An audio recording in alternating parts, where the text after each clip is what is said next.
Okay, let's take a look outside, friends. Let's actually get to Angela because we saw loads of sunshine today. Oh, we will take that look outside. Well, we saw loads of sunshine today and we needed every bit of it because it's clearly cooler than it was last week. Yes, instead of 50s and 60s, remember we tied a record last week. We're in the 40s today. Okay, yeah, 40s. Nice to have a little sunshine on this Monday. A few clouds entering the picture now should make for a nice sunset this evening. 30s and 40s is where we are right now. 37 Connorsville. We have 44 in Greensburg.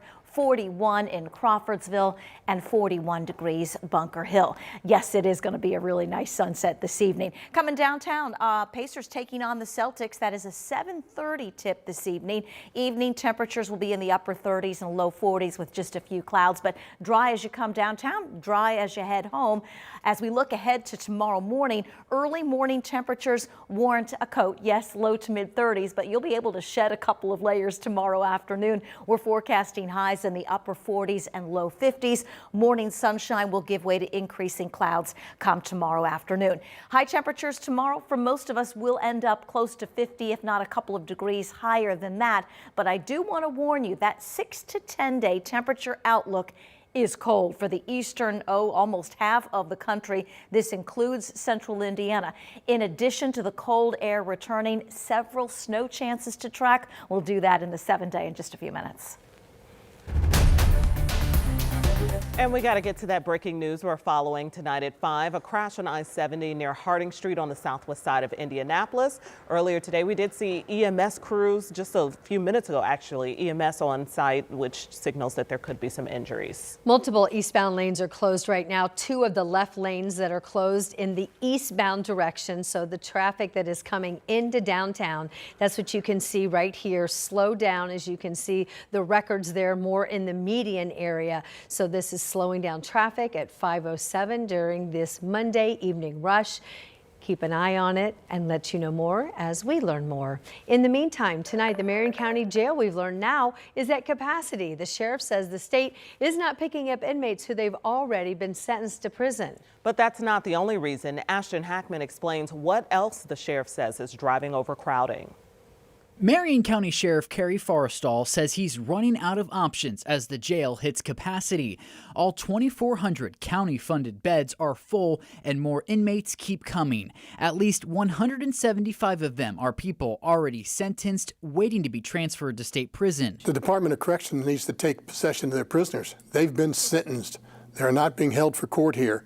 They need to be housed in their prisons, not in our county jail. It's not just about bed space, it's about money. Each inmate costs Marion County about $82 a day, but DOC only reimburses for about half for their inmates. I'm sure it's cheaper to leave them here at $46 a day than it is to house them at the state prison. But that's Marion County taxpayers that are then absorbing that cost. But the sheriff says DOC delays aren't the only reason the jail is full. Recent increases to the county's bail system and shifts in immigration enforcement are keeping more inmates in the jail and for longer. Forrestal says he's met with ICE officials who've promised to pick up longer-term ICE detainees more often. We are required to cooperate with ICE, and I have from the beginning. But there's a level of cooperation that you need to follow, which is the holding them for 48 hours, not longer term. Those pressures, the sheriff says, puts county judges in a tough spot. I know that there's thoughts that we don't want to overcrowd the jail as a judge, knowing that, wait a minute, we're holding 175 state prisoners. I would have held this person, but I don't have the room. Do I let that person out who then does another crime, who if they sat in jail pending the trial, that may not have happened? A county jail over capacity and potentially over budget. In Indianapolis, Ashton Hackman, 13 News. We've reached out to the Department of Correction and ICE for comment. We will update you when we hear back.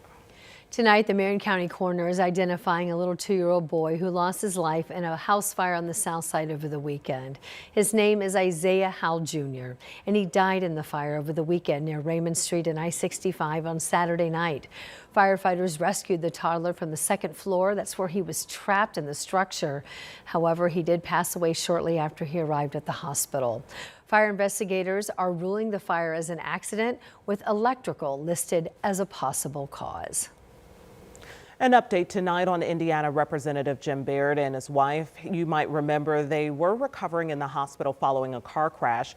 Well, Representative Baird posted on social media today saying he and his wife are both out of the hospital and continuing to recover. He went on to write, quote, "I am deeply grateful for all of the kind words and the outpouring of prayers and support my family and I have received over the past week." And he also shared his thanks for the medical staff who took care of him.